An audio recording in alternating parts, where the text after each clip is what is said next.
The Nnormal Kjerag, a real case study in the ethos of less is more. What is here is just as important as to what is not, and taken as a whole, they come together for a truly extraordinary running shoe.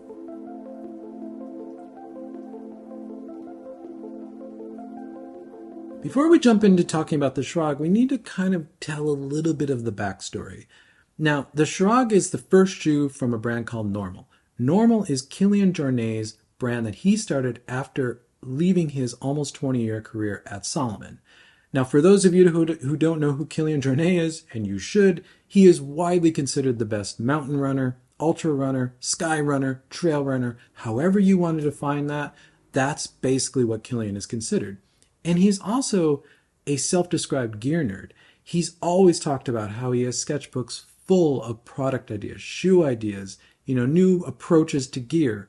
And a lot of his time at Salomon, he was really responsible for pushing Salomon trail running in the direction that it ultimately went and everything that you kind of see nowadays. Now, there's a specific shoe that Kilian worked on, 3-4 years ago, and that shoe's the Salomon Pulsar. Now, when Kilian asked for this shoe, what he wanted was a road shoe for the trail, and that's what Salomon gave him. It was a bit of a new approach for Salomon from a technology standpoint, but just from the shape of the shoe and what it was doing. It was definitely coming out of some other models that they had, but this shoe really was Kilian's last real development at Salomon. And you can really look at this shoe as sort of the prologue for what ultimately Kilian did with the Kjerag at Nnormal. And it's important because the Kjerag was the first shoe that Kilian designed for his brand Nnormal. So it's not a clone of the Pulsar by any means. It's really a refinement beyond that, where Kilian now doesn't have to use the tech stack and the materials and the design language from Salomon, and he can go out and create a shoe from the best materials, the best ideas, exactly the way he wants it to be. Something that I think is really important to talk about when you're talking about trail shoes and reviewing trail shoes is, what am I actually running on? Road running's pretty simple. Roads are roads no matter where you are. They're kind of all the same. Yeah, the surface might change, but roads are roads. Trail, though, trail is quite different. And I think to be able to talk about my experience with this shoe, I need to kind of give a reference for the types of trails I'm running here in Taipei, Taiwan. Well, the trails that I have available to me directly behind where I live are generally very steep, very rocky, very technical, and there's more rock scrambles and rooty, muddy areas than there is anything that's really flowy or smooth.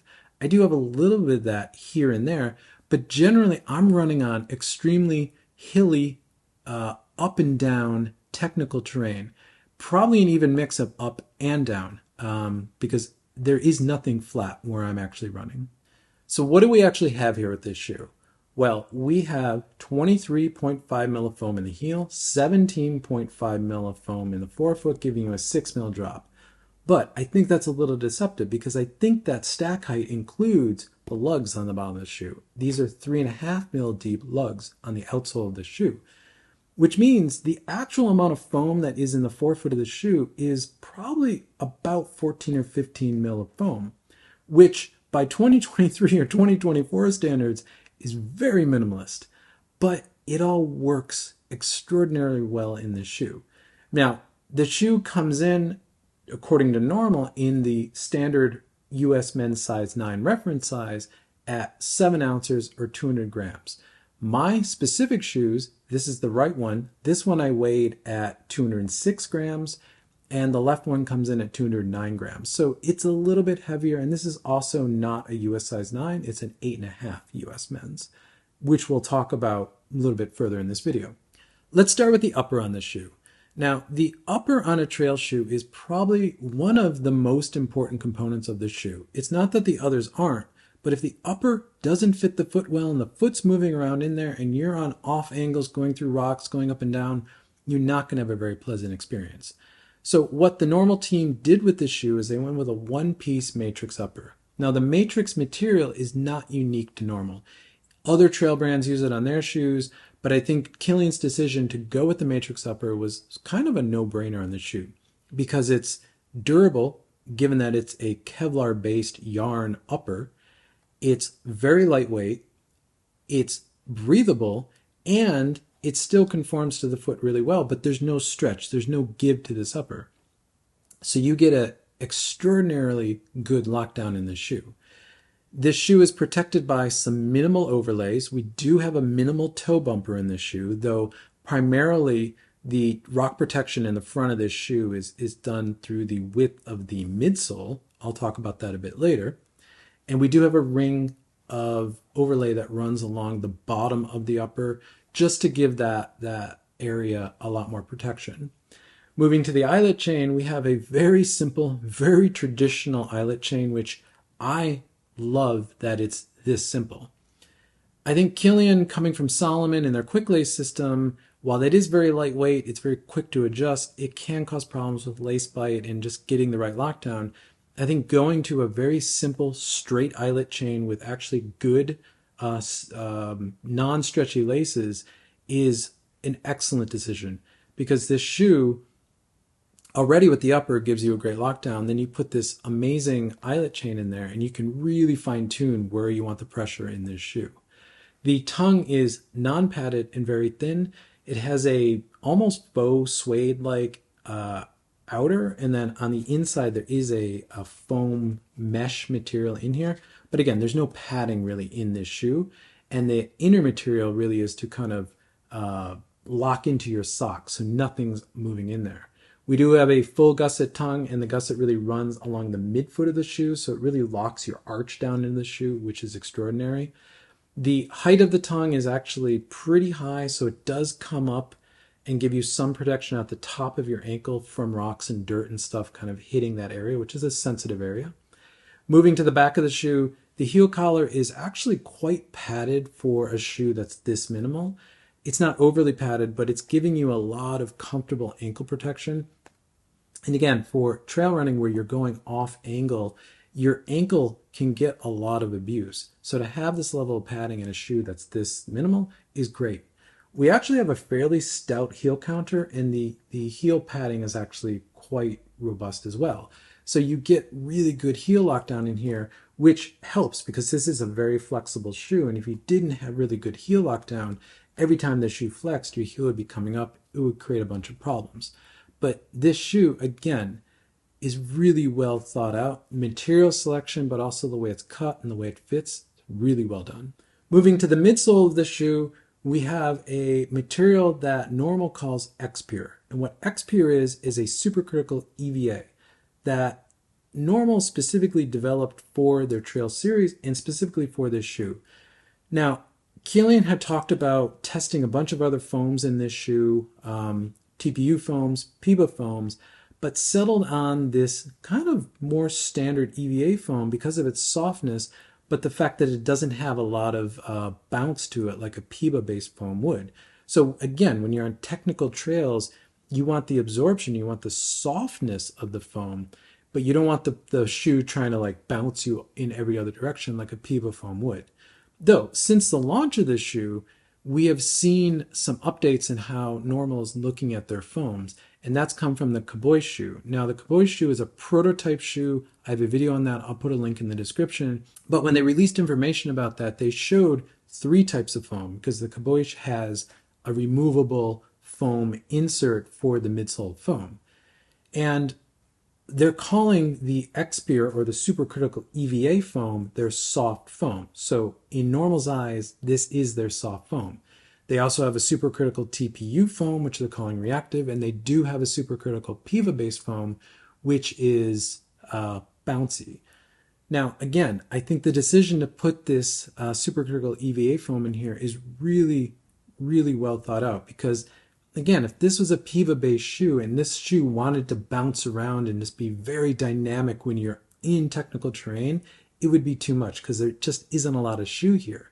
But the fact that you have this fairly standard material that is soft but is very absorbent is quite nice. So moving to the outsole of this shoe, it's actually one of the best parts of this shoe. This is a Vibram Mega Grip Light Base outsole. Grip in this shoe is outstanding. This is a proprietary pattern that Normal's developed. There's 50 lugs in here, and as I said, in the specs, we have a 3.5 mil lug depth in this shoe. But what's really great about this lug pattern is that it gives you quite a bit of surface area at the tops of the lugs because they are fairly broad. So when you're doing hard surface or road running in the shoe, you actually get a lot of good feel and compression from these lugs that's adding to the foam that feels really nice. But when you're on trail with this shoe, the Vibram Mega Grip Light Base, grips really anything. It is the state-of-the-art, kind of the best-in-class outsole material in trail running right now. So wet rock, dry rock, moving from wet to dry, where you need really good footing, this material is absolutely outstanding.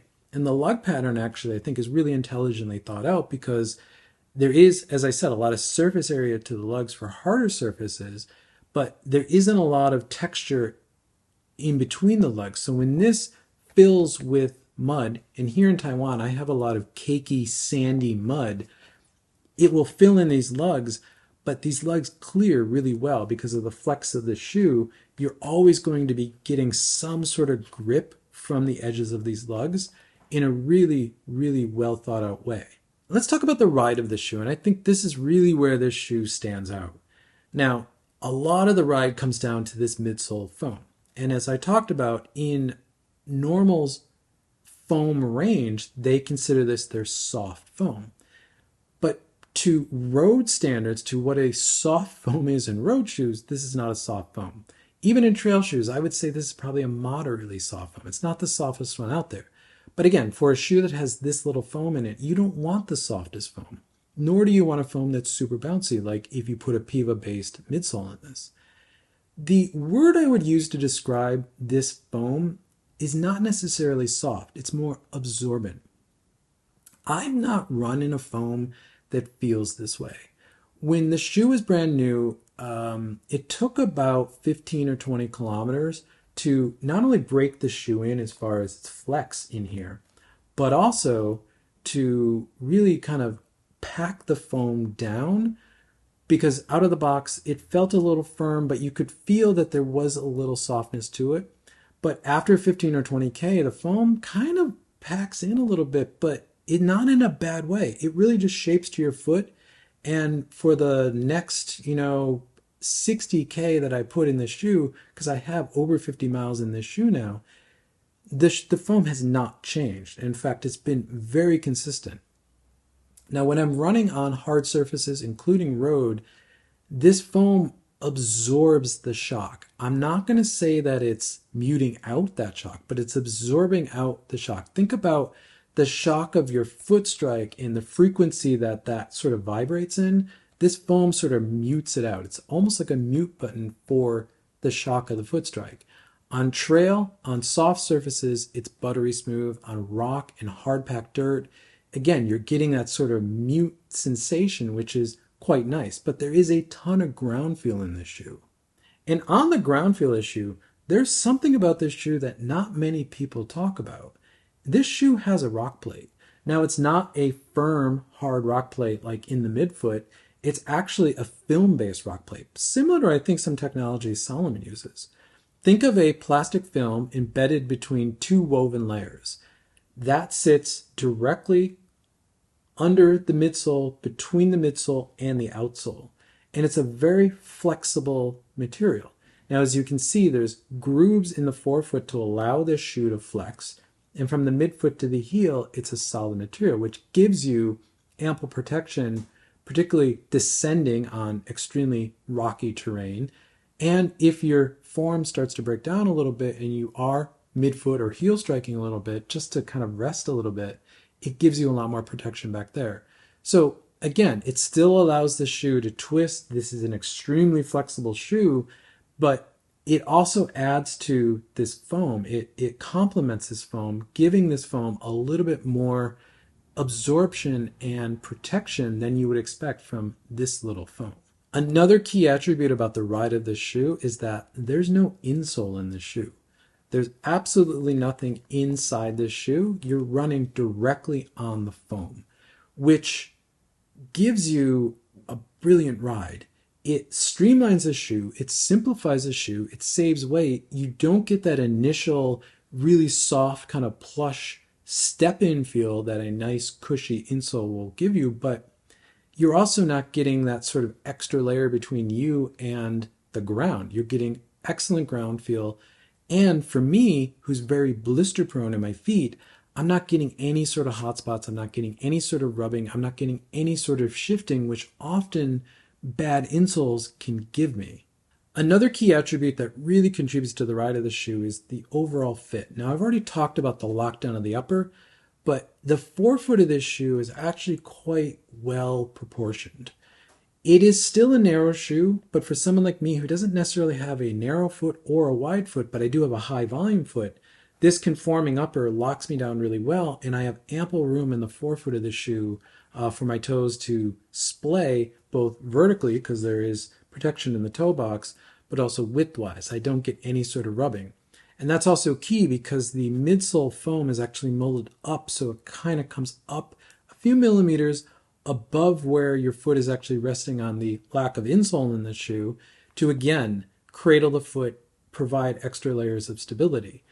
Additionally, you can see the midsole of this shoe sticks out quite a bit in the forefoot of the shoe, again, giving you a lot of stability. On off-cambered terrain in this shoe, where you're kind of moving around like this shoe never wants to roll outward or inward. This shoe will always find center and give you a very stable platform. Additionally, that wider midsole foam acts a lot as rock protection in the front of the shoe, which is key because you do have a very simple, very minimal toe bumper in this shoe. But the extra width of foam in here really does a great job, even in my experience, of pinging rocks away from the toes, keeping your toes protected, but using the bulk of the midsole foam to kind of make sure that everything is safe in your toes. I think it's a really intelligent design that keeps the shoe streamlined but gives you quite good rock protection. One thing I do need to mention about this shoe is the sizing. Now, Nnormal's website will recommend that you size half a size down from your normal size. Now, I am normally a size 9 US men's in really every shoe. I never really buy anything other than that. But I actually bought an 8.5 US men's. Now, I went and tried these on, and I started with the 9, and it felt fine, but it was very long. I had almost, a thumb and maybe a finger width between my toes in the front of the shoe, which is not the fit that I want. So the 8.5 shoe gave me the thumb's width between the tip of my toes and the front of the shoe. But the upper overall lockdown on the way the upper fit between the 8.5 and the 9 felt very similar. But I tried the 8 on as well, and the 8 actually fit very well, and it gave me just maybe half my finger, like this much width between my toes and the front of the shoe, which if this was a road shoe specifically for racing, that's the size I would have bought. It was very much a race fit. The upper was tighter, more conforming, and I had much less, space in the front of the shoe. That's how I want a road racing shoe, particularly an old school road racing flat to fit. But this is not a road racing shoe. This is a trail shoe, so I went with the 8.5. So I did follow Nnormal's recommendation of sizing a half size down, and it was the right call. How am I going to be using this shoe moving forward? Well, to date, this channel has been primarily road running focused, but that's going to change. I'm going to spend quite a bit more time trail running in 2024.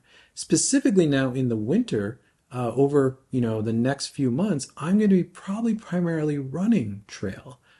Just as something to build more strength in my legs, build foot strength, like all this stuff that I've talked a lot about on this channel. I'm going up to the trails this winter to do that. And this is going to be probably the primary shoe that I'm going to be doing that in because it's the mix of everything I like. It's more minimal, it's got great ground feel, it's very stable, it fits my foot well, conforms to my foot well. This is going to be the workhorse for trail running for me. Now, I'm not a trail racer. Maybe I will start doing that. But this shoe is going to take me from quick, under an hour, quick kind of sprinty trail runs to, trail runs that are 3-4 hours long.